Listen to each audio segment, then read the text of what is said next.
भक्ती तो कठीण शुळावरील पोळी, भक्ती तो कठीण शुळावरील पोळी, निवडे तो बळी विरळा शूर. जेथे पाहे तेथे देखीचा पर्वत, पायाविन भिंत तातडीची. कामावले तरी पाका ओझ घडे, कामावले तरी पाका ओझ घडे. रुची आणि जोडे श्लाघ्यत आहे. जेथे पाहे तेथे देखीचा पर्वत, पायाविन भिंत तातडीची. तुका म्हणे मना पाहिजे अंकुश, तुका म्हणे मना पाहिजे अंकुश.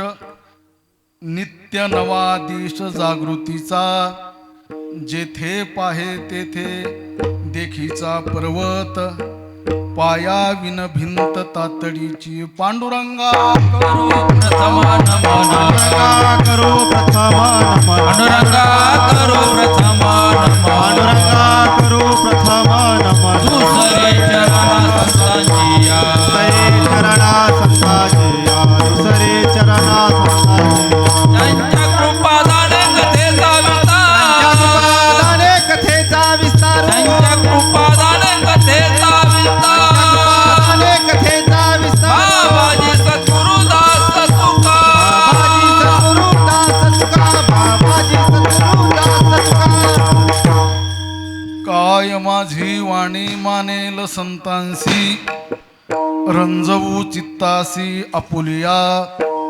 माझी वाणी तुझे वर्णी गुणनाम, ऐसे दे काही प्रेम कळा. ओम नमो ज्ञानेश्वरा, ओम नमो ज्ञानेश्वरा, ओम नमो ज्ञानेश्वरा, ओम नमो ज्ञानेश्वरा. ओम नमो ज्ञानेश्वरा, ओम नमो ज्ञानेश्वरा,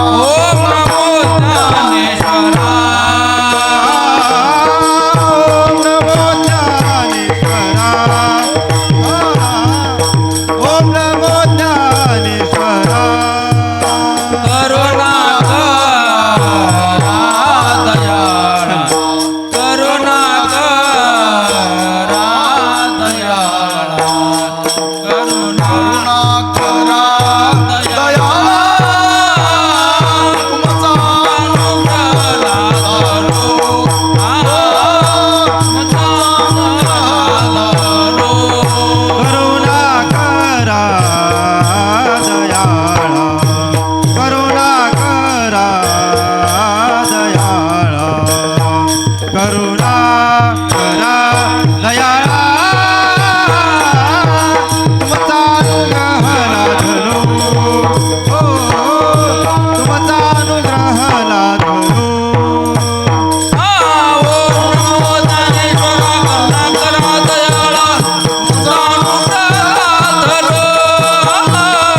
पावन झालो चराचर, हे ओम नमो ज्ञानेश्वरा, करुणा करा दयाळा. तुमचा अनुग्रह लाधलो, पावन झालो चराचरे.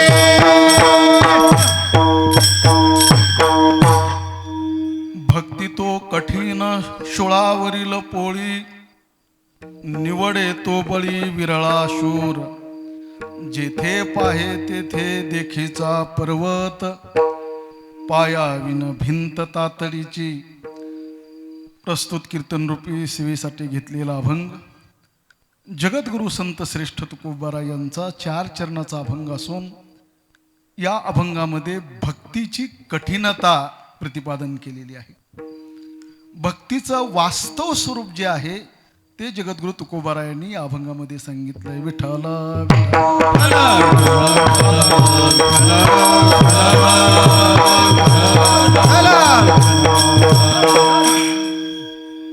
अभंगाचं चिंतन सांगण्यापूर्वी कार्यक्रमाचं प्रवृत्तीनिमित्त सांगणं गरजेचं आहे. भगवान बाबा टाकळगावकर यांच्या कृपा आशीर्वादानं आणि गुरुवर्य पुरुषोत्तम बाबा यांच्या प्रेरणेनं सुरू असलेला हा अखंड हरिनाम सप्ताह निमित्त महाशिवरात्री उत्सव, या उत्सवामध्ये, या सप्ताहामध्ये दुसऱ्या दिवसाची सेवा मला गुरुवर्य पुरुषोत्तम बाबा यांच्या आज्ञेवरून मिळालेली आहे. परमार्थातला अधिकार जर बघितला तर बाबांचा अधिकार फार मोठा आहे. शुद्ध परमार्थ कसा करावा याचा आदर्श जर पाहायचा झाला तर आपल्याला गुरुवर्य पुरुषोत्तम बाबाकडे बघता येतं. विठ्ठल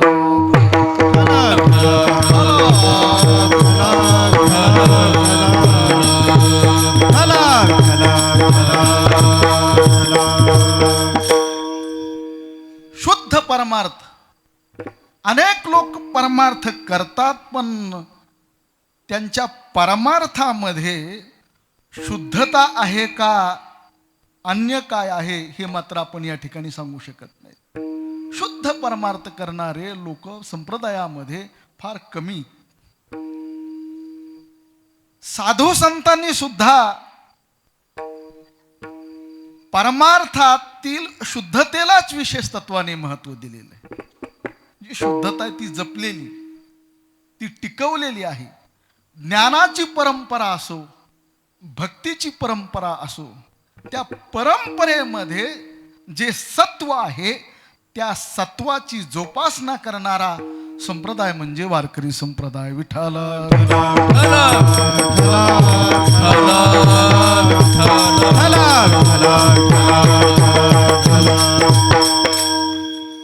जगद्गुरु तुकोबारायासारखे संत जी या अवनी तलावर आले त्याचं येण्याचं कारणच त्यांनी सांगितलेलं आहे.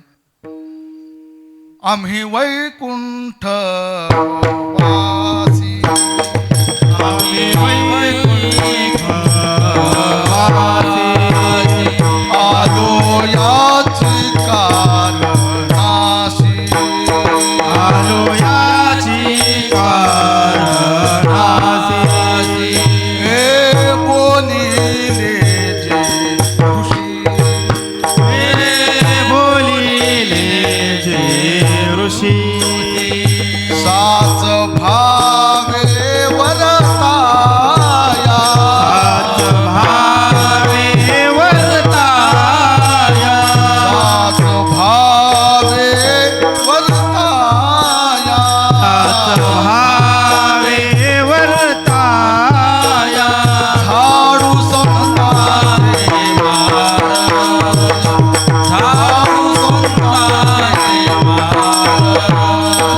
झाडू संतांचे मार्ग, झाडू संतांचे मार्ग. आम्ही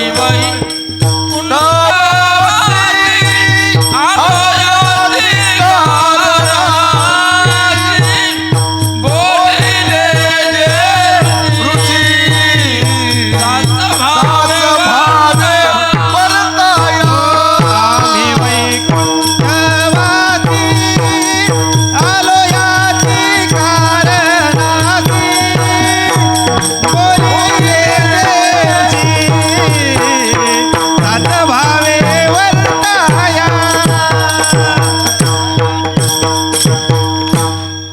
आबासारखे वाजवाय असल्यावर टाळकर यांची तारंबळ होणार हे मात्र निश्चित आहे. त्यांची ख्याती महाराष्ट्राच्या बाहेरही लक्षात घ्या. उत्कृष्ट वादक म्हणून त्यांचं नाव लौकिक आहे. मी सुद्धा कीर्तन, माझ्यावर दबाव आहे चाली म्हणण्याचा वगैरे.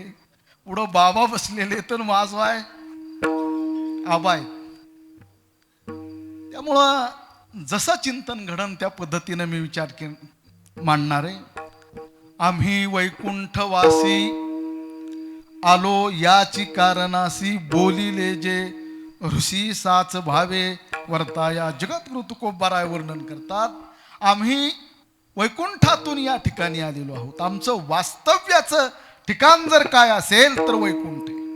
वैकुंठ म्हणजे लोकांतरातलं वैकुंठ नाही. वैकुंठ शब्दाचा अर्थ आहे परमात्म स्थिती. ज्ञानदेवा पाठ हरिहा वैकुंठ भरला घनदाट हरिदिशे. परमात्म स्थितीची किंवा स्वरूप स्थितीचा परित्याग करून जगद्गुरु तुकोबारा या अवनीतलावर आलेले आहेत. आले पण कशासाठी? येण्याचं कारण काय लक्षात घ्या. बोलिले जे ऋषी साच भावे वर्ताया. जे ऋषी बोलले आहेत, जे ऋषींनी सांगितलेला जो विचार आहे त्या विचारांचं सत्य स्वरूपामध्ये वर्तन करून दाखवण्यासाठी आम्ही आलो. विठ्ठल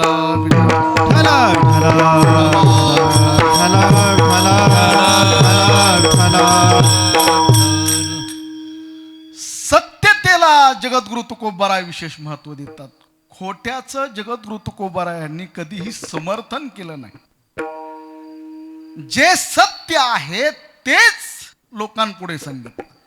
सत्याची कास त्यांनी धरली आणि हे सत्य सांगत असताना कोणत्याही लोकाची भीड ठेवली नाही. लक्षात घ्या, भीड बाळगली नाही. कारण साधून उपदेश करीत असताना भीड पाळू नये. जर भीड पाळली तर त्या पुढच्या व्यक्तीचा उद्धार होणार नाही. रंगनाथ महाराज गुरुजी सांगायचे. म्हणून साधून उपदेश करताना भीड ठेवू नये. जे आहे ते जशास तसं स्पष्ट शब्दामध्ये सांगितलं पाहिजे. जगद्गुरु तुकोबारायाने सुद्धा जे तत्वज्ञान आहे, जो भक्तीचा विचार आहे, तो जसा आहे तशाच पद्धतीनं सांगितलाय. विठ्ठल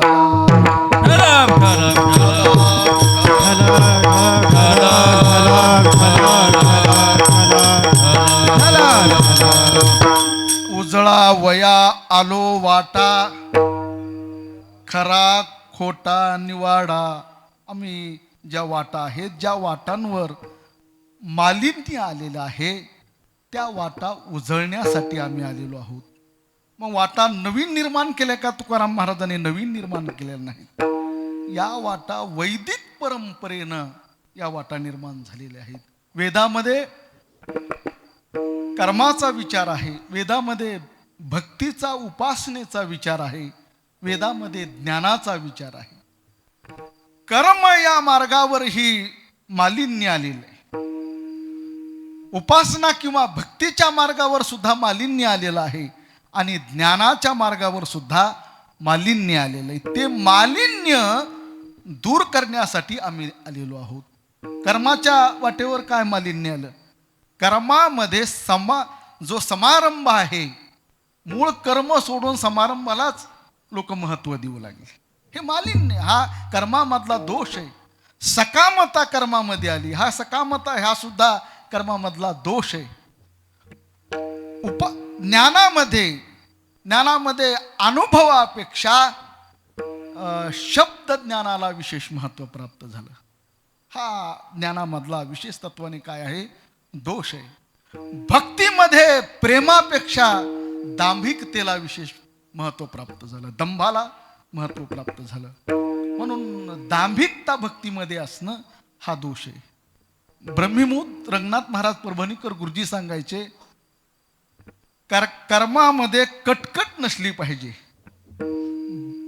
ज्ञानामध्ये वटवट नसली पाहिजे, उपासनेमध्ये किंवा भक्तीमध्ये लटपट नसली पाहिजे. विठ्ठल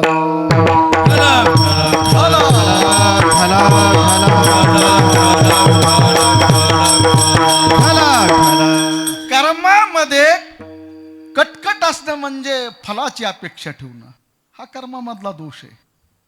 ज्ञानामध्ये वटवट असणं म्हणजे फक्त वाचाळवीर असणं, अनुभवाचा पत्ता नाही, हे सुद्धा ज्ञानामधली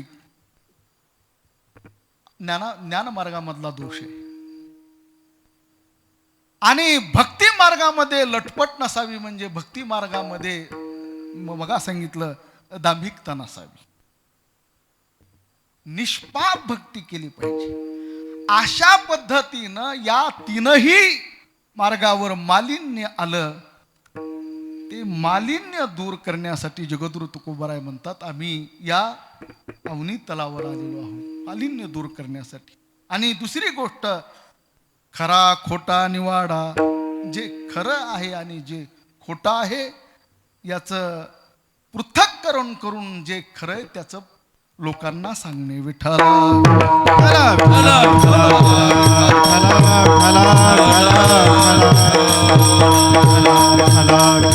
गंमत अशी, लोकांना खोटं पटतं का खरं पटतं? खोटं लवकर पटतं, लक्षात घ्या. खरं कुणालाही पचत नाही. बाबा अनेक वेळेस आपल्याला सूचना देतात, लक्षात घ्या, सप्तेमध्ये, पण त्या किती लोकांना पचतात हे कठीण आहे. खऱ्या आहेत त्या, पण पचत नाही, लक्षात घ्या. ह्याच्यावर पुष्कळ वेळा ऐकलेलं एक उदाहरण आठवलं म्हणून मी सांगतो. एक नकलाकार होता, त्या उत्कृष्ट नकला करून दाखवायच्या. पुढारांच्या आवाजाच्या नकला करायचा, वेगवेगळ्या प्राण्यांच्या आवाजाच्या नकला करून दाखवायच्या. हे नकला करण्याचे प्रयोग गावोगावी त्याची खूप जाहिरात झाली होती, भरपूर ठिकाणी त्याची जाहिरात झाली होती. लोकही त्याच्या नकलेच्या कार्यक्रमाला, त्या प्रयोगाला भरपूर जमत असत. एका गावामध्ये असाच तो नकलाचा प्रयोग करत होता. प्रयोग करत असताना वेगवेगळ्या प्राण्यांचा आवाज काढले, त्याच्यामध्ये कुत्र्याच्या पिल्लाचा आवाज काढला, त्याची नक्कल केली, लोकांना फार आवडली. पण एक माणूस उभा राहिला, स्टेजवर घेतला, माईक हातात घेतला आणि सांगितलं, कुत्र्याच्या पिल्ल्याचा जो आवाज काढलाय त्याची नक्कल बरोबर झाली नाही, उद्या मी ती करून दाखवतो. लोक म्हणले ठीक आहे. दुसऱ्या दिवशी समाज जमा झाला, लक्षात घ्या. यानं काय केलंय, कुत्र्याचं पिल्लू धरलं, पोत्यात घातलं आणि त्या पोत्या सगट दुसऱ्या दिवशी स्टेजवर आला. आल्यानंतर त्यानं पोत्यामध्ये आपलं मुंडकं घातलं. मुंडकं घातल्यानंतर त्या कुत्र्याचा कान पिरगळल्यानंतर कुत्रं ओरडायला लागलं.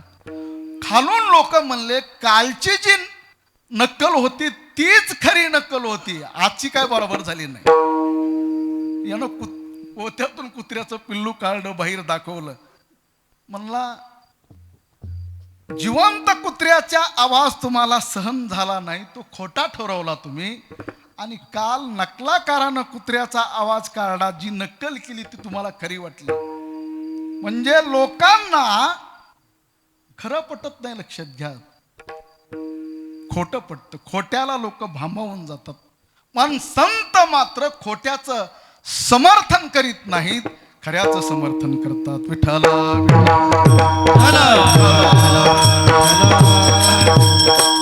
लटिके ते रुचे, सत्य कोणाही न पचे. जगद्गुरु तुकोबारायांचाच अभंग. लटिके ते रुचे, खोटं रुचतं मनाला, पण सत्य जे आहे, सत्य कुणालाही पटत नाही. पण संतांनी खरं सांगण्याचं सोडलं नाही, लक्षात घ्या. खरंच सांगितलं, जे आहे तेच. भक्तीच्या बाबतीमध्ये सुद्धा जगद्गुरु तुकोबारायांच्या काळामध्ये अनेक भक्ती करणारे लोक होते, लक्षात घ्या. पण त्या भक्तीमध्ये अनेक दोष निर्माण झालेले होते, अनेक दोष त्या भक्तीमध्ये होते. असे दोष जगद्गुरु तुकोबारायांच्या लक्षात आले की भक्ती करतात पण अंतःकरणामध्ये थोडंही प्रेम नाही. मोले घातले नाही आसू आणि माया, अशा पद्धतीनं लोक भक्ती करतात, असं जगद्गुरु तुकोबारायांचं निरीक्षण आहे. गुरुवर्य साखरे महाराज याच्यावर एक गोष्ट सांगायची, ती मी आपल्याला सांगतो. एका गावामध्ये एक मारवड्याचं कुटुंब होतं. त्या गावामध्ये एकच कुटुंब होतं. त्या मारवड्याची आई वारली. वारल्यानंतर एकच कुटुंब असल्यामुळं अन्य लोक कुठं जमा होणार, लक्षात घ्या. एकच कुटुंब आहे. यानं काय विचार केला की बाबा आता हिची आईची प्रेत यात्रा काढायची, प्रेत यात्रेमध्ये शोभा निर्माण व्हावी म्हणून काही लोक आपण पैसे देऊन का होईना रडण्यासाठी लावले पाहिजे. अशी मजुरानं काही लोक रडण्यासाठी त्या मारवाड्याने लावली. प्रेत यात्रा निघाली, मोठमोठ्यानं लोक रडायला लागले. एका माणसानं पाहिलं, हे लोक रडतात पण ह्यांच्या डोळ्या वाट एकही थेंब खाली पडत नाही. त्यानं धाडच केलं आणि काही लोकांना विचारलं का हो तुम्ही रडतात पण तुमच्या डोळ्यावाट एकही थेंब खाली पडत नाही, त्याचं कारण काय? लोक म्हणले आम्ही या प्रेतासाठी रडत नाहीत, आम्ही पैशासाठी रडतो. आम्हाला मजुरानं लावलेलं आहे बाबा रडण्यासाठी. आमचा आणि या प्रेताचा कोणत्याही प्रकारचा संबंध नाही. लक्षात घ्या, अशाच पद्धतीची आपण भक्ती करतो.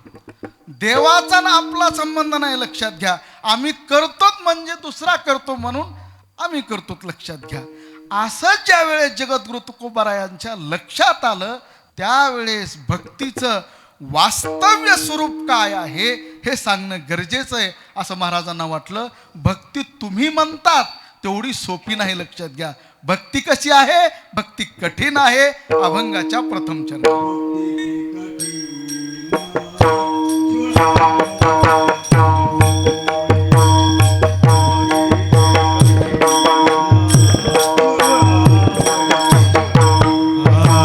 भक्ती कठीण सुळावरील पोळी, भक्ती ते कठीण सुळावरील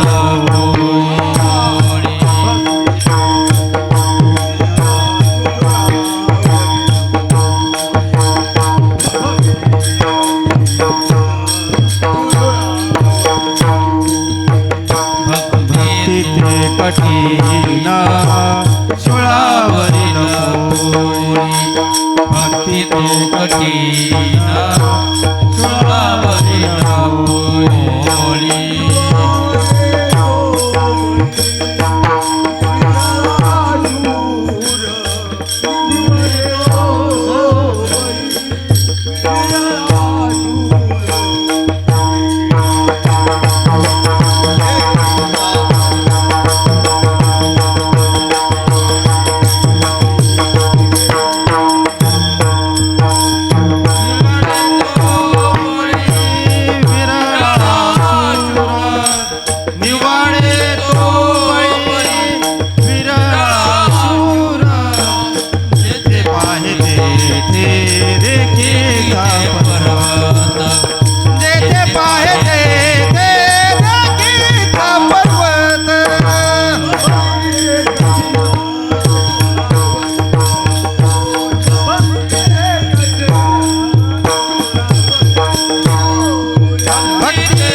कठीण शोळावरील पोळी.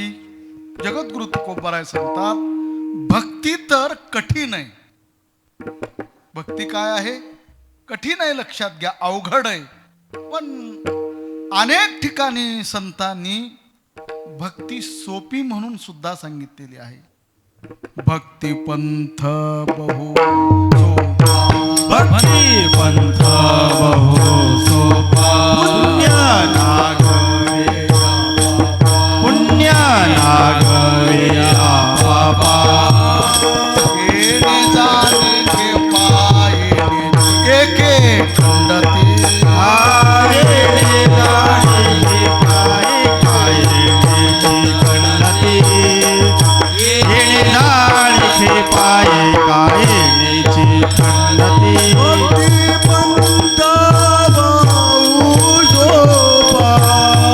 भक्ती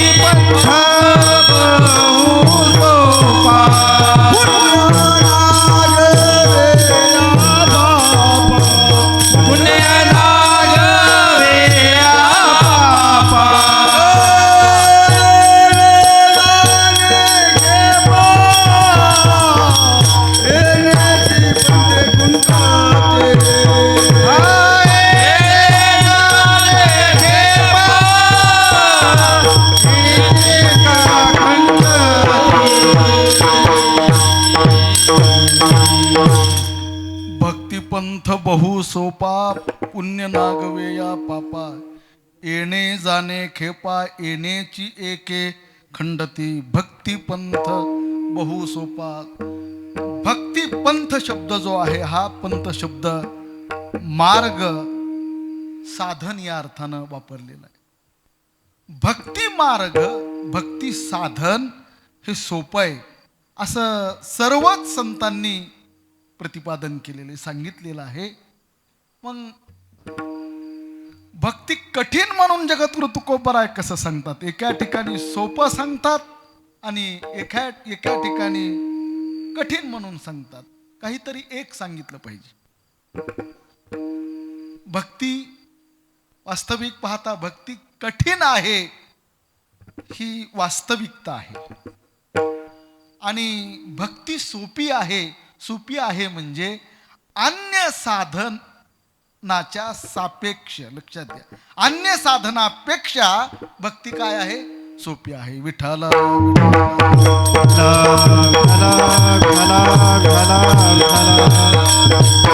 नारद भक्ती सूत्रामध्ये असं वर्णन केलेलं आहे. अन्यस्मात् सौलभ्यम भक्तो. अन्य साधनापेक्षा भक्ती काय आहे? सोपी आहे. लक्षात घ्या. ज्ञान मार्गापेक्षा, योग मार्गापेक्षा, कर्म मार्गापेक्षा भक्ती काय आहे? सोपी आहे. त्यांच्यापेक्षा सोपी आहे. कारण अन्य साधनं जी आहेत ते कठीण आहेत. लक्षात घ्या. म्हणून जगद्गुरु तुकोबाराय सुद्धा एका ठिकाणी म्हणतात, तुका म्हणे सोपे आहे सर्वाहुनी शहाणा तो धनी घेतो येते. तुका म्हणे सोपे आहे सर्वाहुनी. सर्वाहुनी म्हणजे अन्य साधनापेक्षा भक्ती काय आहे? सोपी आहे. इतर साधनाच्या तुलनेमध्ये भक्ती सोपी आहे. अधिकाराचा जर विचार केला तर अधिकाराच्या दृष्टीने अन्य साधनामध्ये स्वतंत्र अधिकार लागतो. ज्ञानामध्ये साधन चतुष्टय संपन्न असा अधिकार लागतो. लक्षात घ्या. कर्मामध्ये सुद्धा एक विशिष्ट प्रकारचा अधिकार लागतो. योगामध्ये सुद्धा एक विशिष्ट अधिकार लागतो. भक्तीमध्ये मात्र तसा अधिकार लागत नाही. सकळांसी येथे आहे अधिकार कलियुगी उद्धार हरीच्या नामे. म्हणून अधिकाराच्या दृष्टीनं अन्य साधनापेक्षा भक्ती सोपी आहे. काळ वेळाचा जर विचार केला तर अन्य साधनामध्ये काळाचं बंधन आहे, वेळेचं बंधन आहे, देशाचं बंधन आहे. पण भक्तीमध्ये तसं काय बंधन आहे काय? लक्षात द्या. काळ वेळ नाम उच्चारिता नाही. का काळाची वेळाचं कोणत्याही प्रकारचं भक्ती करण्याला बंधन नाही. म्हणून भक्ती अन्य साधनापेक्षा सोपी. जो विधी आहे, लक्षात घ्या, विधीच्या दृष्टीनं जर विचार केला तर अन्य साधनामध्ये विशिष्ट प्रकारचा विधी आहे. पण भक्तीला कोणता विधी? लक्षात घ्या. योग याग विधी येणे नोहे सिद्धी असं वर्णन केले. लक्षात घ्या. याला कोणत्याही प्रकारचा विधी नाही. म्हणून पहिली गोष्ट आपण ही लक्षात घेतली पाहिजे की भक्ती सोपी आहे पण इतर साधनापेक्षा सोपी आहे. वास्तविक पाहता ती अवघडच आहे. विठ्ठल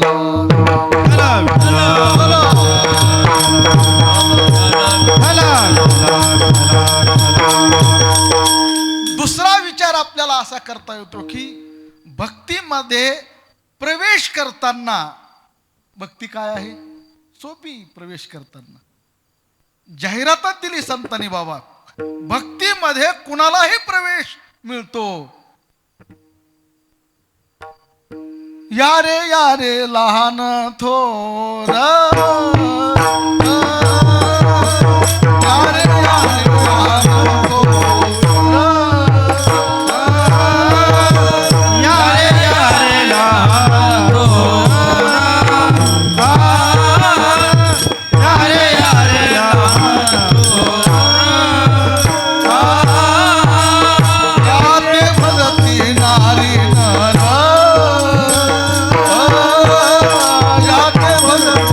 नारी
याची भलती नारी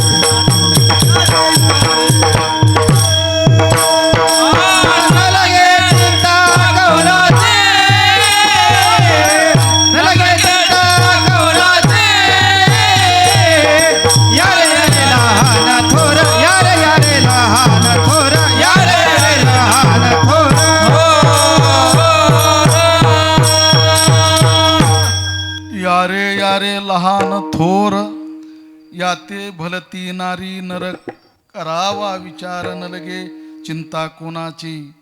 जाहिरात दिली, लक्षात घ्या. भक्तीमध्ये कुणालाही प्रवेश आहे. लहान असो मोठा असो, कोणत्याही जातीचा असो, स्त्री असो पुरुष असो, सगळ्यांना प्रवेश, मुक्त प्रवेश, कोणत्याही प्रकारचं बंधन नाही. प्रवेशाच्या दृष्टिकोनातून ही भक्ती सोपी, लक्षात घ्या. प्रवेश घेणं सोपं आहे, पण प्रवेशानंतर तशी साधना करणं मात्र कठीण आहे, लक्षात घ्या. काही विद्यार्थी 10वीला 12वीला प्रवेश घेतात. प्रवेश घेताना काही वाटत नाही, पण ज्या वेळेस 99% गुण मिळवायचे त्यावेळेस मात्र त्यांना रात्रंदिवस अभ्यास करावा लागतो, साधना करावी लागते, पहाटे उठावा लागतं, पाठांतर करावं लागतं, लेखनाचा सराव करावा लागतो. त्यावेळेस कुठंतरी 99% मिळतात. विठ्ठल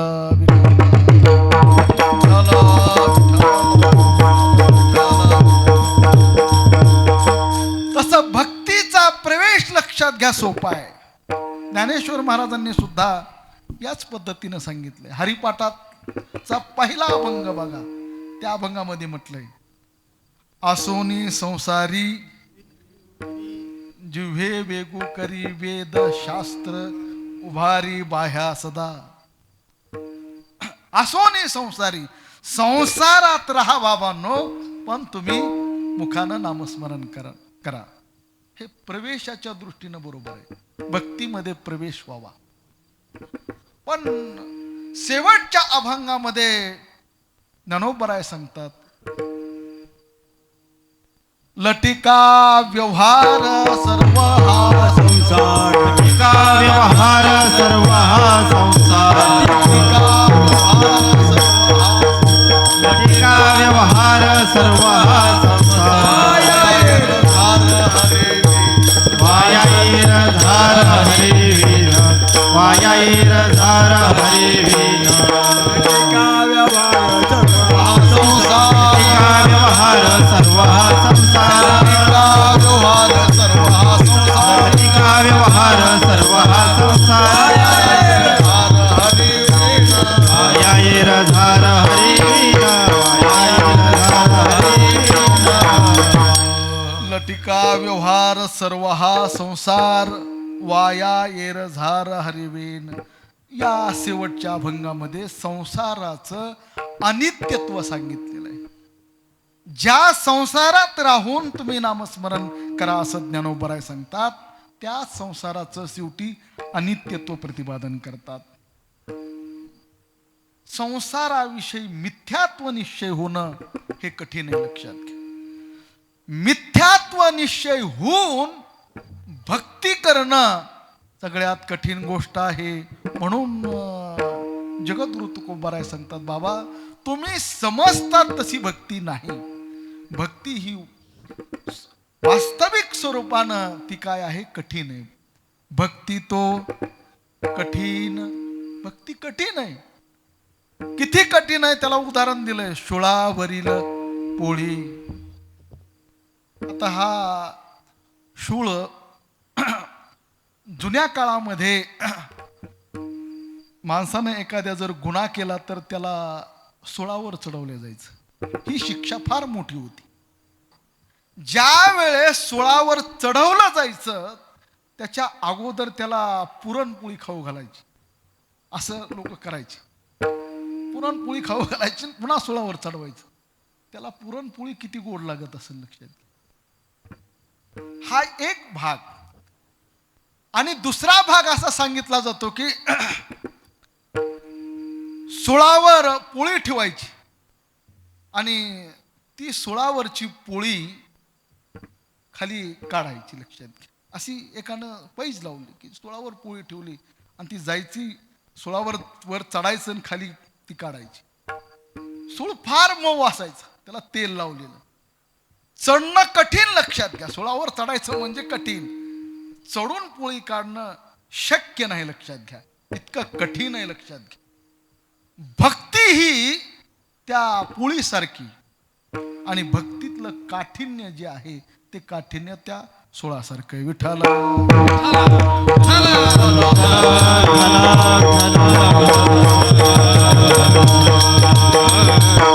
म्हणून महाराजांनी हे उदाहरण दिलंय. भक्ती तो कठीण शोळावरील पोळी.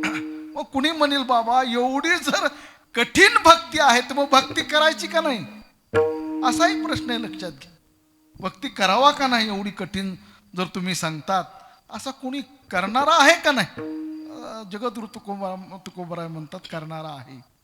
विरळा तो निवडे तो बळी विरळा शूर. भक्ती करण्यासाठी बलवान मनुष्य पाहिजे आणि तो व्यक्ती शूर पाहिजे. बलवान आणि शूर असा एखादाच व्यक्ती निवडला जातो भक्ती करण्यात. भक्ती करतो. लक्षात. एखादाच निवडतो. म्हणून भक्तीमधली पहिली गोष्ट बलवान पाहिजे. आता बलवान संसारामध्येही मनुष्य बलवान लागतो आणि पारमार्थ करण्यासाठी सुद्धा बलवानच लागतो. लक्षात घ्या. दुर्बळाला किंमत नाही. दुर्बळ जर मनुष्य असेल तर परमार्थामध्येही तो चालत नाही आणि संसारामध्येही चालत नाही. विठ्ठल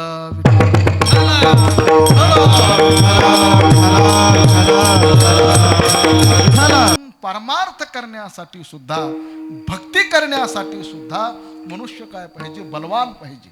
बलवान जर असेल तर मनुष्य भक्ती करू शकतो. आपल्याकडे भक्ती करण्यासाठी कोणतं बळ पाहिजे तर आपल्याकडे विवेकाचं वैराग्याचं आपल्याकडे बळ लागतं. लक्षात घ्या.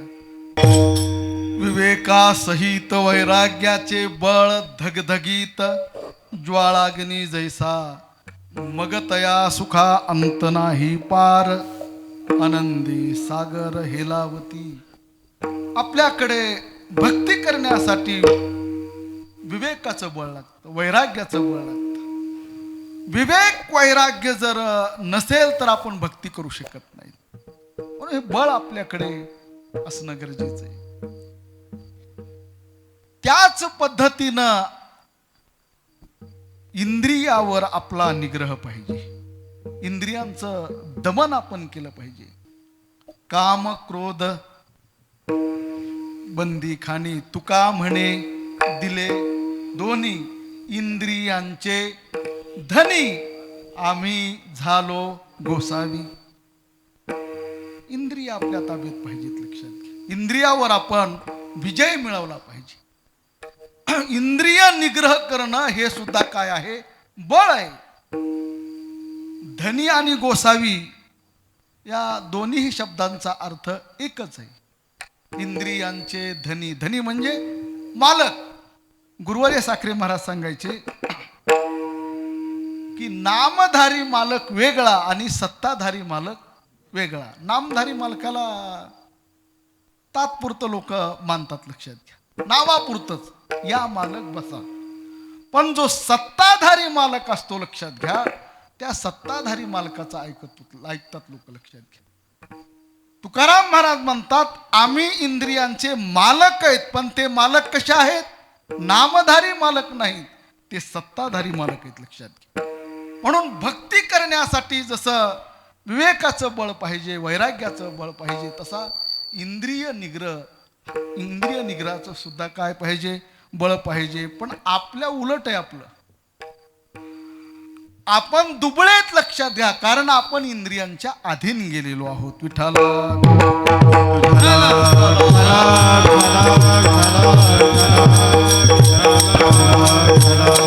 इंद्रियांची दिने आम्ही केलो नारायणे. इंद्रियांची दिने, दिन म्हणजे दुबळा. आपण इंद्रियांच्या अधीन गेलेलो आहोत. त्यामुळं खऱ्या अर्थानं आपण काय आहे, दुबळे आहेत. पण भक्ती करण्यासाठी मात्र दुबळा माणूस चालत नाही. संत, या संतांकडे जर आपण बघितलं तर संतांकडे विवेक आहे, वैराग्य आहे, इंद्रिय निग्रह आहे. हेच लोक खऱ्या अर्थानं भक्ती करू शकतात. म्हणून तर वर्णन केलं, लक्षात घ्या. तुका म्हणे भूमंडळी आम्ही बळी वीर गाडी. तुकाराम महाराज म्हणतात, आम्ही बलवान आहेत आणि शूरही आहेत, वीर गाढेही आहेत, आणि सर्व संत सुद्धा कसे आहेत, बलवान आहेत. लक्षात घ्या. म्हणून जो बलवान मनुष्य आहे, जो शूर मनुष्य आहे, तोच भक्ती करू शकतो. शूर सुद्धा कुणाला म्हणत नाहीत. लक्षात घ्या. शूरत्वाच्या गप्पा मारणं वेगळं आणि शूर असणं वेगळं. लक्षात घ्या. अनेक लोक शूरत्वाच्या गप्पा मारतात, पण रणांगणावर गेल्यानंतर पळून येतात. एक असं उदाहरण सांगितलं जातं. एक मनुष्य आपल्या बायको पुढं शूरत्वाच्या गप्पा मारायचा, पण योगायोगानं असं झालं की त्याला युद्धावर जाण्याची वेळ आली. वेळ आल्यानंतर युद्ध झाल्यानंतर काही जी लोक मृत्युमुखी पडलेले होते, त्यांचे त्यानं हात तोडले, एक मुळी बांधली. तो हाताची मुळी घेऊन घरी आला आणि बायको पुढं टाकली. बायको फार हुशार होती. त्या बायकोनं सांगितलं, का हो म्हणे, तुम्ही युद्धाला गेलात, युद्धाला गेल्यानंतर तुम्ही ज्यांना मारलं त्यांचे हात आणले, तुम्ही त्यांचे शिर का आणली नाही? म्हणले, माझ्या अगोदरच कुणीतरी तोडून नेले होते. याला शूरत्व कसं म्हणता येईल? लक्षात घ्या. याला शूर म्हणता येत. दुसरी गोष्ट, पारमार्थिक दृष्टिकोनातून जर विचार केला तर पारमार्थिक दृष्टिकोनातून ज्यानं संसाराला जिंकलं आहे त्याला काय म्हणतात? शूर म्हणतात. विठ्ठल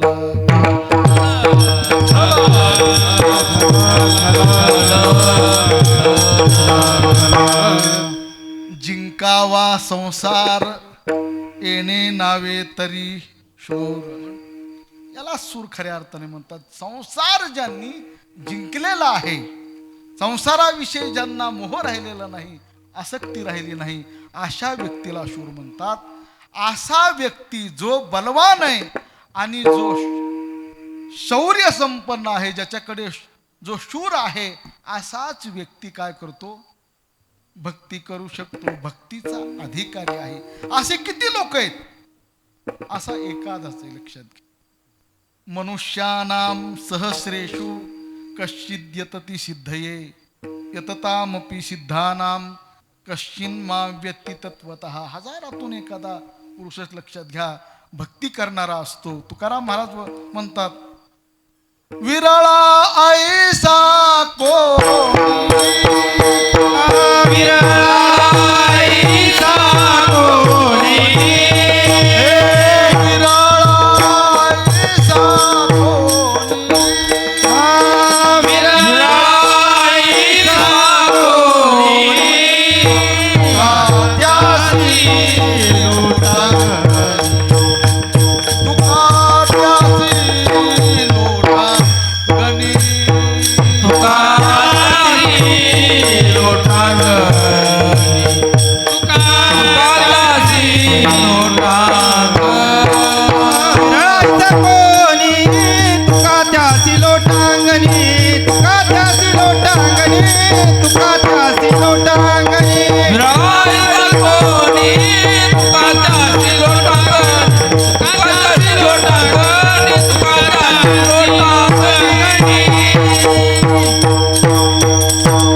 कोणी तुका त्यासी लोटांगणी. एखादाच मनुष्य अशा पद्धतीचा अशी भक्ती करू शकतो. पण पंढरपूरला जाणारे जे लोक आहेत, आळंदीला जे जाणारे लोक आहेत बघा, यात्रेमध्ये कितीतरी लोक असतात, हे का भक्ती करत नाहीत का? कुंभमेळ्यात जर बघितलं तर कितीतरी लोक भक्ती करणारे दिसतात, भरपूर लोक आहेत, कोटीनं लोक आहेत. लक्षात घ्या, कुंभमेळ्याला वारीला सुद्धा कोटीनं लोक आहेत, लाखावर लोक आहेत वारीला सुद्धा. एवढे लोक असताना सुद्धा तुम्ही म्हणतात एखादाच भक्ती करणारा आहे. हे लोक भक्ती करतात यांचं काय? याचं उत्तर महाराज अभंगाच्या जेथे पाहे तेथे देखीचा पर्वत. आ,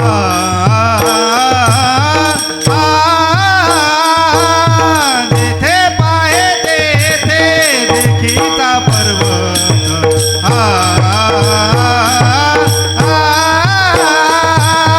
येथे बाहेर देखीचा पर्वत.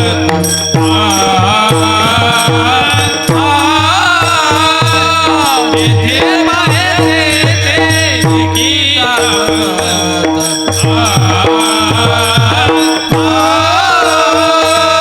जेथे पाहे तेथे देखीचा पर्वत.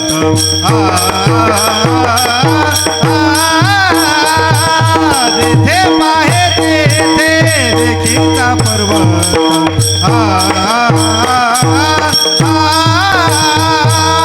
येथे बाहेर देखीचा पर्वत. येथे बाहेर देखीचा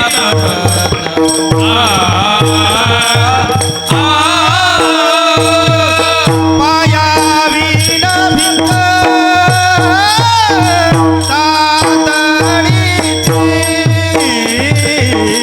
पायावीन भिंत तातडीची.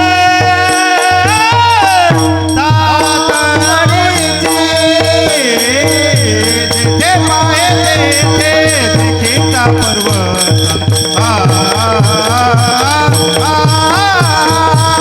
जेथे पाहे तेथे देखीचा पर्वत.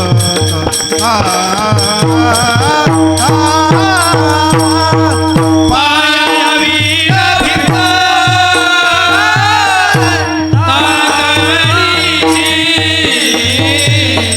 पायावीन भिंत तातडीची. येथे बाहेर देखीचा पर्वत.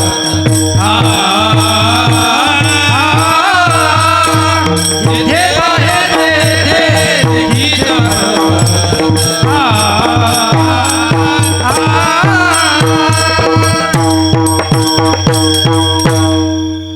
जेथे पाहे तेथे देखीचा पर्वत, पाया विन भिंत तातडीची. जगद्गुरु तुकोबाराय उत्तर देतात, बाबा हे कोट्यावधी लोक जरी भक्ती करत असले तरी ते एकाची बघून दुसरा भक्ती करणारे असे पर्वतासारखे लोक आहेत. लक्षात, देखीचा पर्वत. पर्वत लांबून पाहायला बरा वाटतो, लक्षात घ्या, पण जवळ गेल्यानंतर पर्वतावर माती, दगड, काटे, झुडपं सगळे असतात. तसं भक्ती ही जी झुंडशाहीनं भक्ती करणारे जे लोक आहेत, पर्वतासारखे जे लोक आहेत, ते लोक जी भक्ती करतात त्यांना भक्तीचं मूळ स्वरूप जे आहे ते मूळ स्वरूप कळालेलं नाही. लक्षात घ्या,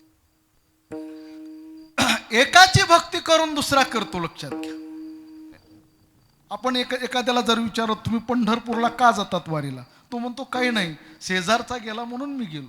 त्याला विचारलं तू का जातो, काय ना म्हणले आमच्या एक पाहुणा जातो म्हणून मी जातो. कशासाठी जातो याचं मात्र त्यांना ज्ञान नाही. गुरुवर्य साखरे महाराज एक उदाहरण सांगायचे. एक बाई सकाळी उठल्यानंतर घरासमोर उभा राहिल्यानंतर तिच्या कपाळाला मात्र कुंकू नव्हतं कपाळाला. शेजारणीनं पाहिल्यानंतर ती रडायला लागली. रडत असताना दुसरी बाई तिचा आवाज ऐकून आली, तीही रडायला लागली. पुन्हा दुसरी बाई आली, तीही रडायला लागली. गावातल्या बऱ्याच बाया एकत्रित जमल्या आणि ओक्साबुक्शी रडू लागल्या. एका व्यक्तीनं विचारलं, बाई तुम्ही का रडता? काय नाही म्हणली, ती रडते म्हणून मी रडते. दुसरीला विचारलं, कशामुळे रडते? नाही म्हणली, शेजारची रडते म्हणून मी रडते. शेवटी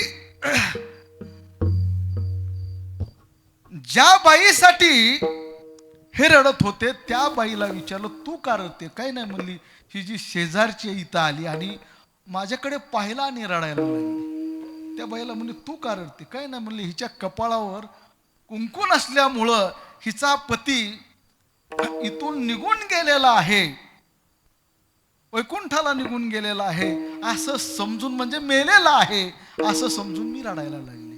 ती बाई म्हणली, माझा पती मेलेला नाही, जिवंत आहे म्हणे. म्हणजे एकाच पाहून दुसरा मनुष्य काय करतो लक्षात घ्या, भक्ती करतो, पण त्याला भक्तीचं स्वरूप कळालेलं नसतं. हे पर्वतासारख्या झुंड आहेत लक्षात घ्या भक्ती करणाऱ्या लोकांचं, पण त्यांना मूळ भक्तीचं स्वरूप कळालेलं नाही. दुसरं एक उदाहरण सांगितलं जातं, गतानगतिकत्व लोकांमध्ये आहे. हे दुसरंही सांगतो तुम्हाला. एक व्यक्ती गंगेच्या स्नानाला गेला. गंगेच्या स्नानाला जात असताना जे पळी भांड त्याच्याकडे होतं संध्येसाठी, पंचा होता, तो वाळूमध्ये खड्डा केला, त्याच्यामध्ये ते पुरलं, त्याच्यावर ओळख राहावा म्हणून खून शिवपिंडीची तयार केली, शिवपिंड तयार केली. गंगेला मध्ये स्नानासाठी गेला. त्याच्या पाठीमागच एक माणूस येत होता. त्यानं पाहिलं ही शिवपिंड तयार केलेली, आज काहीतरी पर्वणीचा काळ आहे, दुसऱ्याला बी शिवपिंड तयार केली. तिसरा माणूस आला, त्यानं ही शिवपिंड तयार केली. चौथा मनुष्य आला, शिवपिंड तयार केलं. एका त्या सुभाषितकारानं असं वर्णन केलंय, गतान गतिको लोको न लोको पारमार्थिका वालुकामय पिंडेन नतत्र ताम्र भाजना. सगळी वाळूचा जो प्रदेश आहे तो सगळा पिंडीनं, सगळीकडे पिंडीच पिंडी तयार झाल्या. पण हे काय, एकाची बघून दुसरा. पहिल्यानं कशासाठी पिंड तयार केली याचं मात्र काहीही ज्ञान नाही. याला गतानगतिकत्व म्हणतात. गतानगतिकत्व करणाऱ्या भक्ती करणाऱ्या लोकांची प्रचंड गर्दी लक्षात घ्या. ही गोष्ट जगद्गुरु तुकोबारायांनी लक्षात घेतली आणि लक्षात घेऊन महाराज म्हणतात की बाबा, जेथे पाहे तेथे देखीचे पर्वत. हे पर्वतासारखी लोक भक्ती करतात, परंतु त्यांना, त्या लोकांना भक्तीचं मूळ जे स्वरूप आहे ते मूळ स्वरूप कळालेलं नाही. पायाविन भिंत तातडीची. पाया जर भिंतीला नसेल तर ती भिंत टिकू शकत नाही. लक्षात घ्या, दोन गोष्टी भिंत टिकण्यासाठी. एक, भिंतीचा पाया मजबूत पाहिजे आणि ओळंबा त्या भिंतीला पाहिजे. ओळंबा जर भिंतीला नसेल आणि पाया जर भिंतीचा मजबूत नसेल तर ती भिंत टिकू शकत नाही. एका माणसानं भिंत बांधली, भिंत बांधल्यानंतर तिला पायाही नव्हता आणि ओळंबाही नव्हता. तो व्यक्ती, बांधणारा व्यक्ती निघून गेला. घरी गेल्यानंतर मागं भिंत पडून गेली. हे का होतं लक्षात घ्या. त्याचं कारण आहे की त्या भिंतीला पायाही नाही आणि ओळंबाही नाही. ओळंबा आणि पाया या दोनही गोष्टी पाहिजेत. तशा मनुष्य जीवनामध्ये परमार्थ करीत असताना, भक्ती करीत असताना जीवनामध्ये विवेकाचा पाया पाहिजे आणि वेदनीतीचा ओळंबा आपल्या जीवनामध्ये जर असेल तर त्याचा परमार्थ, त्याची भक्ती शेवटपर्यंत जाते. विठ्ठला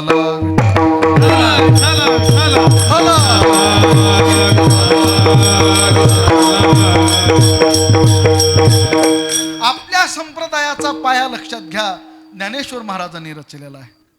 ज्ञानदेवे रचिला पाया, ज्ञानदेवे रचिला पाया, ज्ञानदेवे रचिला पाया, ज्ञानदेवे रचिला पाया. उभारिले देवा, उभारिले देवा, उभारिले देवाला ज्ञानदेवे रचिला पाया, ज्ञानदेवे रचिला पाया.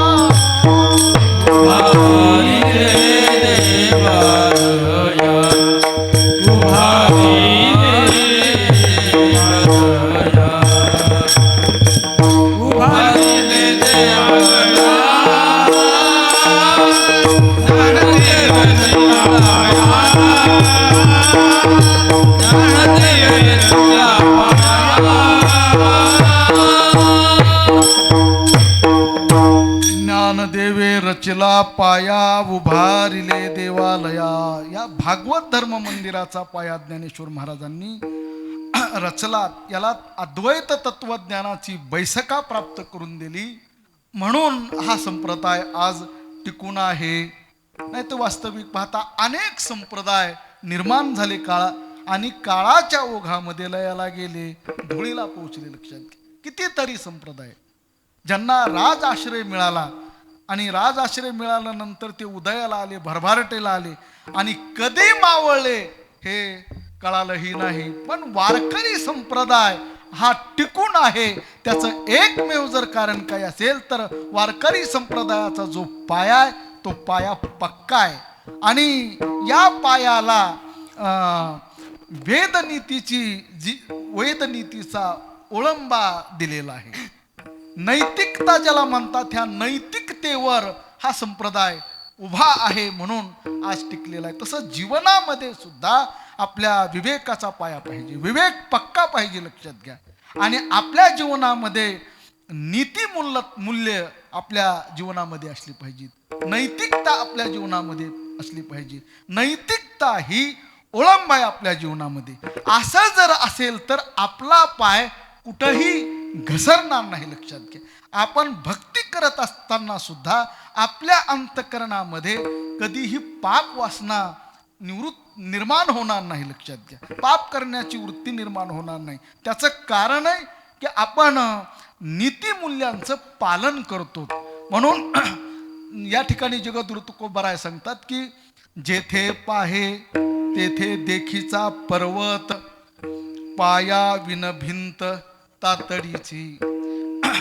खरंय, पण भक्ती करत असताना त्या भक्तीमध्ये कष्ट आहे. कष्ट केल्याशिवाय तुम्हाला कोणतंही साध्य प्राप्त होऊ शकत नाही. भक्तीमध्ये सुद्धा तुम्हाला कष्ट करावे लागतील. ही गोष्ट जगद्गुरु तुकोबाराय दृष्टांतपूर्वक अभंगाच्या 3ऱ्या चरणामध्ये कामाविले तारी पाकावोज घाडे, कामाविले तारी पाकावोज घाडे.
कमावले तरी पाका ओज घडे, रुची आणि जोडे श्लाघ्यत आहे.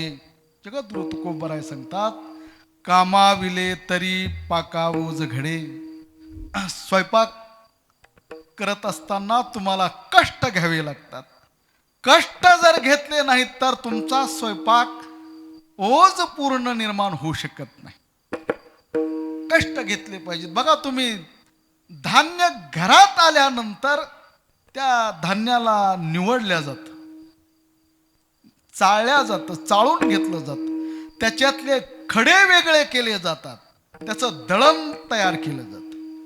दळण तयार झाल्यानंतर ते धान्य दळल्या जातं. पूर्वीच्या काळामध्ये जाते असायचे, जात्यावर दळत असत. आता पिठाच्या गिरण्या आल्या, बायांची सोय झाली, लक्षात घ्या. पण पूर्वीच्या काळामध्ये पहाटे बाईनं उठायचं, सासूरवास असायचं. जर सून लवकर उठली नाही तर सासू जात्यावर जाऊन बसायची. आता कशी दळायचं तिथं जात्यावर जाऊन बसायची. एवढं. आणि दळत असताना सुद्धा जाते छोटे नव्हते, हे भले मोठे जाते होते पूर्वीचे. ते ओढताना फार कष्ट होत असत. मग ते कष्ट निवृत्तीसाठी पूर्वीच्या बाया गाणे म्हणायचे, ते कष्ट कमी व्हावात म्हणून गाणे म्हणायचे, भावावर गाणे म्हणायचे, आपल्या वडिलावर गाणे म्हणायचे, आपल्या देवाच्या संबंधानं गाणे म्हणत असत. गाणे म्हणणे म्हणजे त्या पिठावर संस्कार करणे. विठ्ठल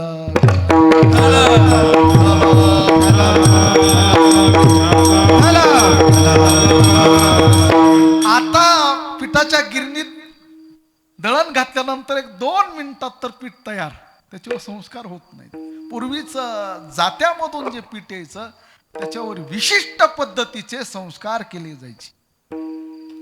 दळलेलं पीठ घ्यायचं, ते चाळायचं, चाळल्यानंतर त्या पिठामध्ये पाणी टाकायचं, ते पीठ मळायचं, मळल्यानंतर त्याचा उंडा तयार करायचा. पीठ चांगलं मुरलं तर पोळ्या चांगल्या येतात. अजून मी महिलांना विचारा, पोळ्या चांगल्या येण्यासाठी पीठ चांगलं मुरू द्यावं लागतं. मुरल्यानंतर छोटे छोटे उंडे करायचे, उंडे केल्यानंतर त्याच्या पोळ्या तयार करायच्या.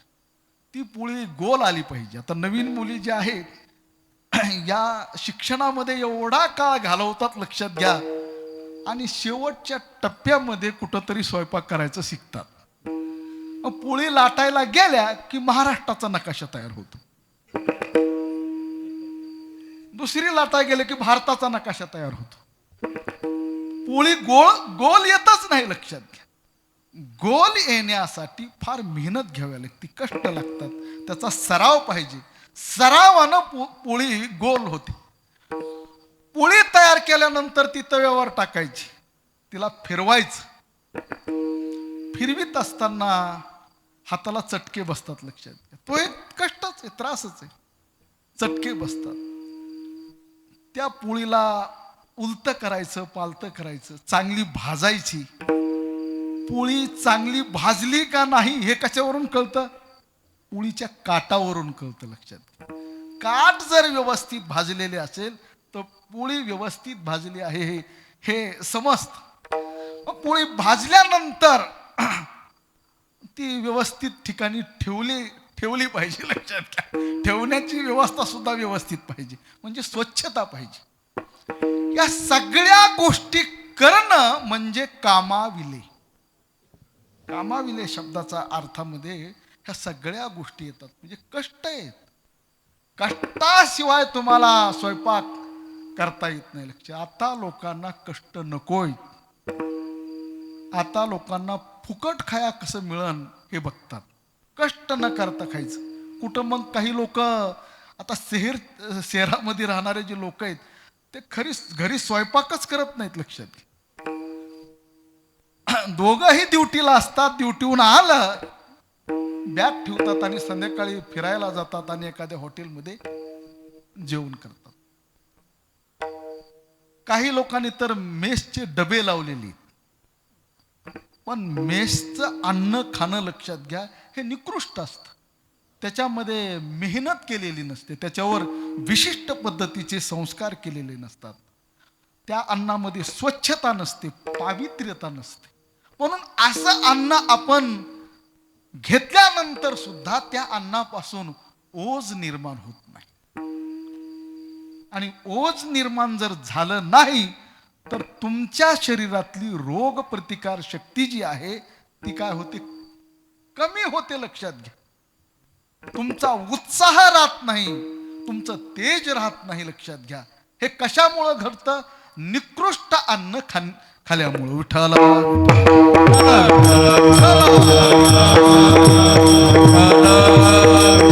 विठ्ठला विठ्ठला. सकाळपासून लोक बाहेरचं जी खातात ते झोपेपर्यंत खाऊन, बाहेरचं खाऊनच झोपतात. उठल्याबरोबर चहा आणि पाव. बेकरीत पाव कसे तयार करतात हे आपण बघा नीट. लक्षात घ्या त्याची काय अवस्था आहे ती. पाव खाऊ नाहीत. लक्षात घ्या. म्हणजे बाहेरचं जे आहे ते आपण सहसा टाळलं पाहिजे, खाऊ नाही. लक्षात घ्या. कारण त्या अन्नापासून ओस तयार होत नाही. जे मेहनतीनं, जे तुम्ही मेहनत करून, कष्ट करून जे स्वयंपाक केलेला असतो तो स्वयंपाक पवित्र असतो आणि त्याच्यामध्ये ओज असतं, ताकद असते त्या अन्नामध्ये. आपण बाहेर जाताना सुद्धा आपला डबा घेऊन आपण गेलो.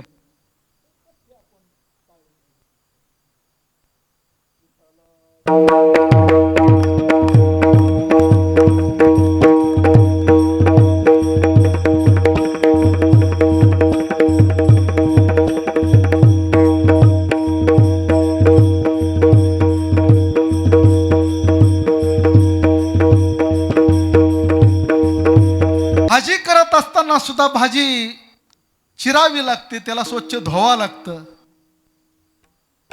मग वरण आपण करतो, वरण असो भाजी असो, ती चवदार होण्यासाठी त्याच्या पाठीमागे काय आहे? कामाविले म्हणजे कष्ट आहे. लक्षात घ्या. कष्टाशिवाय कोणतीही गोष्ट आपल्या पदरी पडत नाही. कामाविले तरी पाका ओज घडे. स्वयंपाकामध्ये ओज म्हणजे तेज निर्माण होतं. लक्षात घ्या. त्या भीमपाकाचं वर्णन ऐकलेलं आहे. तो स्वयंपाकी म्हणून काही दिवस तो कुणाच्या तिथं होता? विराटाच्या घरी स्वयंपाकी म्हणून होता. लक्षात घ्या. आणि त्याच्या नावानंच प्रसिद्ध आहे भीमपाक. त्या ठिकाणी वेश बदलून आचाराचं म्हणजे स्वयंपाकाचं काम तो करत असे. एक वेळेस तो राजाला म्हटला, राजा माझ्या हातचं एकदा तू वरण खा, पण एक अट आहे की मी ज्या वेळेस वरण करीन आणि ज्या वेळेस निरोप तुला देईल त्यावेळेस तू मात्र हजर राहायला पाहिजे. मी सांगेन. भीमानं वरण केलं. लक्षात घ्या. वरण केल्यानंतर राजाला निरोप पाठविला, पण राजा काही आला नाही. भीमानं तो वरणाचा गोळा घेतला. लक्षात घ्या. तो भर दरबारामध्ये गेला आणि तो वरणाचा गोळा एका खांबावर फेकून मारला. खांबावर फेकून मारल्यानंतर त्या खांबाला पालवी फुटली म्हणतात. लक्षात घ्या. ऐकण्यात आहे माझं, हे काय माहित नाही, पण ती पालवी फुटली असं म्हणतात. त्या वर्णाच्या पाठीमागचे कष्ट किती लक्षात घ्या. आणि त्या कष्टामधून तयार झालेलं जे वर्ण आहे आणि त्या वर्णामध्ये निर्माण झालेलं जी ओज आहे लक्षात, त्याची ताकद किती लक्षात घ्या. खांबावर तो गोळा मारल्यानंतर त्याच्यातून तेज व पालवी फुटावा एवढं ओज आहे त्या वर्णामध्ये. म्हणून असे विशिष्ट स्वयंपाकीत लक्षात घ्या. स्वयंपाक व्यवस्थित करणारे म्हणून कामाविले तरी पाका ओज घडे. तेज निर्माण, ताकद निर्माण झाली पाहिजे. आणि असा जर उत्कृष्ट स्वयंपाक झाला तर जेवणारा सुद्धा त्याच ताकदीचा लागतो. विठाला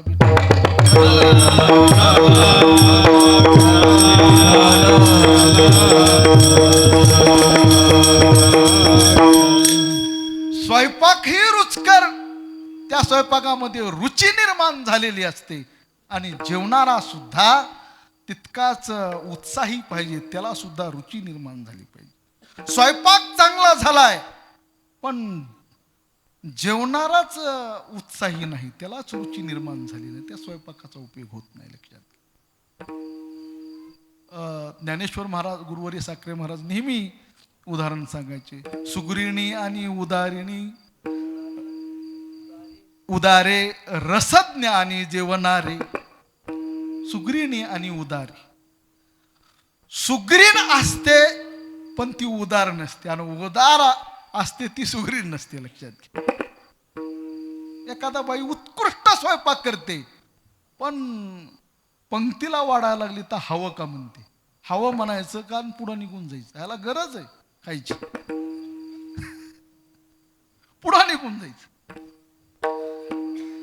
आणि एखादी बाई अशी लक्षात घ्या, ती उदार आहे, बळच वाटते पण ते स्वयंपाकच खाऊ वाटत नाही, चवच नाही, स्वादिष्ट नाही, त्या स्वयंपाकामध्ये रुची नाही. लक्षात घ्या, रुची निर्माण झालेली नाही. म्हणजे काही महिला स्वयंपाक भरपूर करतात पण तो संपून जातो, आणि काही महिला स्वयंपाक थोडा करतात पण तो संपतच नाही.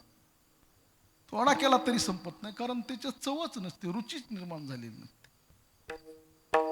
रुची निर्माण झाली पाहिजे स्वयंपाकामध्ये, रुची निर्माण झाली पाहिजे, स्वयंपाकामध्येही झाली पाहिजे आणि जेवणारामध्येही झाली पाहिजे. श्लाघ्यता आहे. आणि मग जो स्वयंपाक रुचकर होतो अशा स्वयंपाकाची श्लाघ्यता म्हणजे स्तुती केली जाते, त्याची प्रशंसा केली जाते, आणि प्रशंसा ही केली पाहिजे. लक्षात घ्या, ज्या ठिकाणी आपण जेवतो त्या महिलेला निदान म्हटलं पाहिजे की बाबा आजची भाजी, आजच्या पोळ्या चांगल्या झालेल्या आहेत, असं जर म्हटलं तर त्या बाईला आनंद होतो. जे कष्ट केलेत तिनं, कष्टानं स्वयंपाक केलाय, त्या कष्टाचा परिहार होतो. विठाला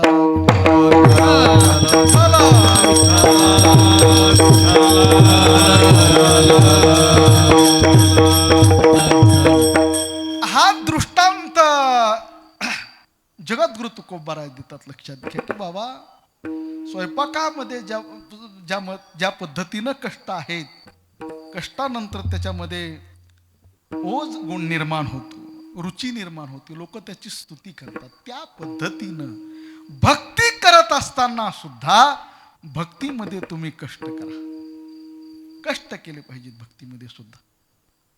कष्टाशिवाय तुम्हाला त्या भक्तीमध्ये ओज तुमच्या भक्तीमध्ये निर्माण होऊ शकणार नाही. कष्ट करायचे म्हणजे काय, तर आपल्या ठिकाणी भक्ती करत असताना आपल्या अंतःकरणामध्ये असलेले जे दोष आहेत ते दोष घालवायचे. विठ्ठला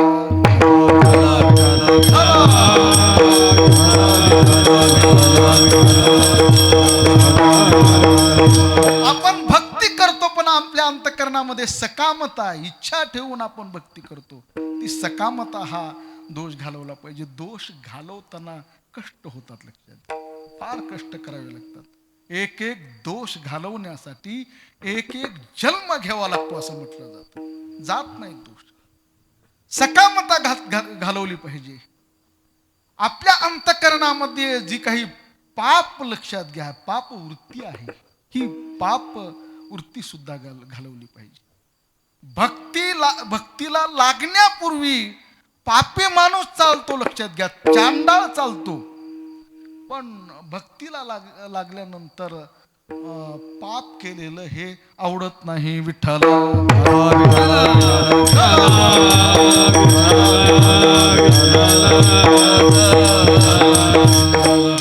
लोक म्हणतात आम्ही भक्ती करू पण आम्ही पाप सोडणार नाही. पंढरपूर लुटायचं आणि सोलापूर लुटायचं आणि पंढरपूर जीव घालायचं, असा प्रकार लोकांचा आहे. लक्षात घ्या, सोलापूरला लुटायचं आणि पंढरपूरला मोठी पंगत द्यायची, त्याला अर्थ नाही. तुम्ही निष्पाप भक्ती केली पाहिजे. तुमच्या अंतःकरणामध्ये कोणत्याही प्रकारचं पाप नसलं पाहिजे. पाप निवृत्तीसाठी आपल्या अंतःकरणामध्ये वेदना होतात. सहसा पाप सुटत नाही. दंभ तुमच्या अंतःकरणामध्ये निर्माण न झाला पाहिजे. दांभिकता ज्याला म्हणतात, ही दांभिकता भक्ती करताना निर्माण न झाली पाहिजे. आज जगामध्ये दंभच निर्माण होतो, लक्षात घ्या. हा दोष आहे. हात घालवण्यासाठी सुद्धा खूप कष्ट आहे. आपण व्यभिचारी भक्ती करतो, तो सुद्धा दोष आहे, लक्षात घ्या. हे दोष दूर करताना आपल्या अंतःकरणामध्ये फार कष्ट लागतात. हे कष्ट करावे लागतात आणि हे कष्ट केल्यानंतर भक्तीमध्ये अनन्यता पाहिजे, एक विधता पाहिजे. एक विधा मी न धरू पालट नसंडू हे वाट सापडली, अशा पद्धतीची एक विधता, अनन्यता ज्याला म्हणतात, ही पाहिजे. आणि अंतःकरणामध्ये प्रेम पाहिजे.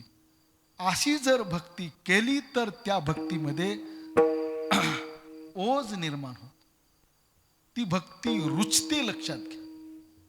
आणि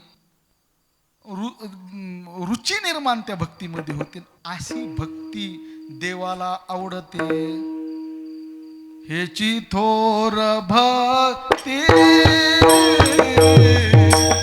आवडती देवा,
हेची थोर भक्ती आवडती देवा संकल्पावी माया संसाराची. देवाला आवडणारी भक्ती केली पाहिजे. देवानंही आपल्या भक्तीची स्तुती केली पाहिजे.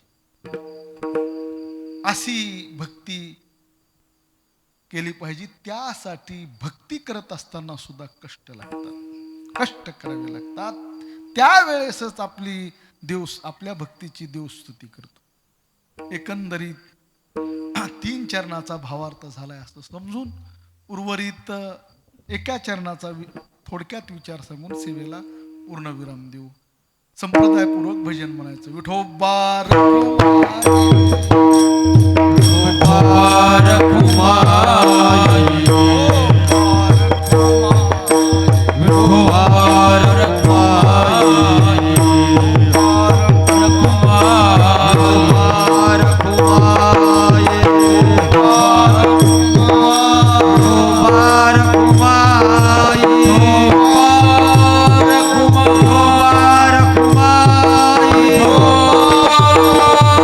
Oh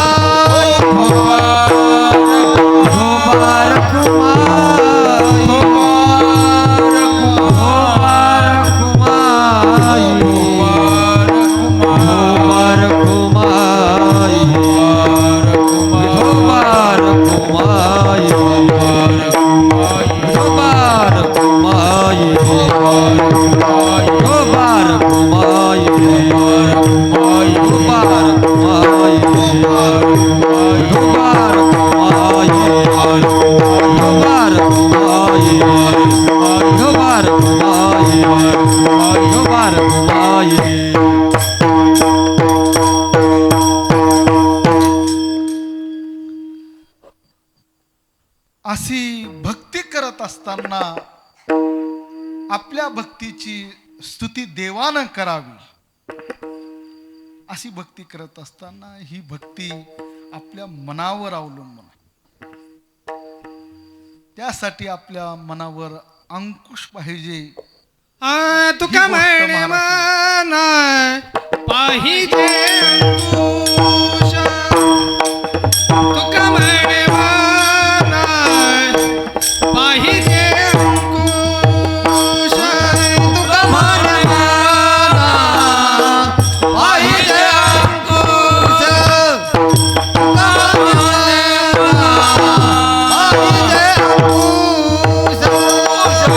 म्हणे पाहिजे अंकुश. तुका म्हणे मन पाहिजे अंकुश. तुका म्हणे मन पाहिजे अंकुश. तुका म्हणे मन पाहिजे अंकुश. धनवादीचा जागृतीचा नित्य नवादिसा जागृतीचा देते पाहिजे देखीचा परवाना. देते पाहिजे देखीचा परवाना. नित्य नवादिसा जागृतीचा नित्य नवादिसा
हा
पाहिजे अंकुश नित्य नवा दिस जागृतीचा. जगद्गुरु तुकोबराय शेवटच्या चरणामध्ये सांगतात, तुम्हाला भक्ती करायची तर तुमच्या मनावर अंकुश पाहिजे. लक्षात अंकुश एक लोखंडाचं हत्तीवर नियंत्रण करण्यासाठी एक तयार केलेलं उपकरण आहे. त्याच्यामुळं हत्ती कितीही बलाढ्य असला तरी ते पाळलेल्या हत्तीवर अंकुशामुळं नियंत्रण राहतं. घोड्यावर नियंत्रण ठेवण्यासाठी काय आहे लक्षात घ्या, लगाम आहे. लगामामुळं घोडा नियंत्रित राहतो. बैल जर नियंत्रणात ठेवण्यासाठी त्याच्यासाठी काय लागतं, चाबूक लागतो लक्षात घ्या, किंवा आसूड लागतो. त्याला व्यसन सुद्धा घातली जाते, त्याच्यामुळं नियंत्रित राहतो. ज्या बैलाला व्यसन नाही तो मोकाट असतो. लक्षात घ्या, तो आवरत नाही. त्या पद्धतीनं आसूडानं त्याला व्यसन घालून, किंवा ज्यावेळेस चारायला घेऊन जातात लोक त्यावेळेस त्या गाईच्या गळ्यात लोडणं बांधतात. त्या लोडण्यामुळं सुद्धा त्याच्यावर काय होतं, नियंत्रण ठेवल्या जातं, ते जास्त पळतात. तसं मन सुद्धा इतकं चपळ आहे. लक्षात घ्या, त्याच्यावर नियंत्रण ठेवणं गरजेचं. हे अर्जुनानंच मनाच्या बाबतीत शंका घेतलेली, प्रश्न विचारला, चंचलम हि मन कृष्ण प्रमाथी बलवत दृढम तस्याहम निग्रहम मन्ये वायुरिव सुदुष्करम. ते मन वाऱ्यासारखं आहे म्हणून सांगितलं. लक्षात घ्या, चंचलम हे मन, हे कृष्णा मन चंचल आहे, वाऱ्यासारखं चंचल आहे, त्याचा निग्रह करता येत नाही. प्रमाथी म्हणजे प्रमथनशीलत्वात प्रमाथी, दुसऱ्याला व्याकुळ करून सोडणं हा ज्याचा स्वभाव आहे त्याला प्रमाथी म्हणतात. हा मनाचा स्वभाव आहे. बलवत दृढम, ते बलवान आहे आणि दृढ आहे. त्याच्यामुळं याच्यावर नियंत्रण, ह्याला अंकुश पाहिजे. ह्या मनाला अंकुश असेल तर हे चंचल असलेलं मन स्थिर राहील. त्यासाठी काय केलं पाहिजे, अभ्यासेन तू कौंतेय वैराग्येन च गृह्यते. अभ्यासामुळं हे मन काय होतं, ते आकळल्या जातं, त्याच्यावर नियंत्रण ठेवलं जातं. आणि वैराग्यानं सुद्धा या मनावर नियंत्रण ठेवलं जातं. नीती भेदू अंकुशू,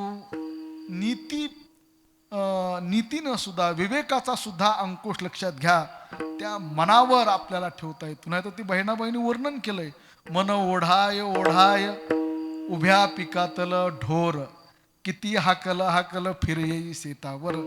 ते पुन्हा कितीही हाकलं ते ढोर पुन्हा शेतावर जसं येतं, तसं मन हे सुद्धा इतकं चंचल आहे. लक्षात घ्या की ते कुठंही भरकटत राहतं. म्हणून मनावर अंकुश पाहिजे, तुकाराम महाराज म्हणतात. अंकुश जर असेल तरच तुम्ही भक्ती करू शकतात. लक्षात घ्या, मनावर जर अंकुश नसेल तर तुम्ही भक्ती करू शकत नाही. दुसरी गोष्ट, हा अंकुश एका दिवसापुरता ठेवायचा का, लक्षात घ्या, नाही. प्रत्येक दिवशी आणि प्रत्येक क्षणाला हा विवेकरूपी अंकुश जो आहे तो अंकुश मनावर ठेवावा लागतो. विठ्ठल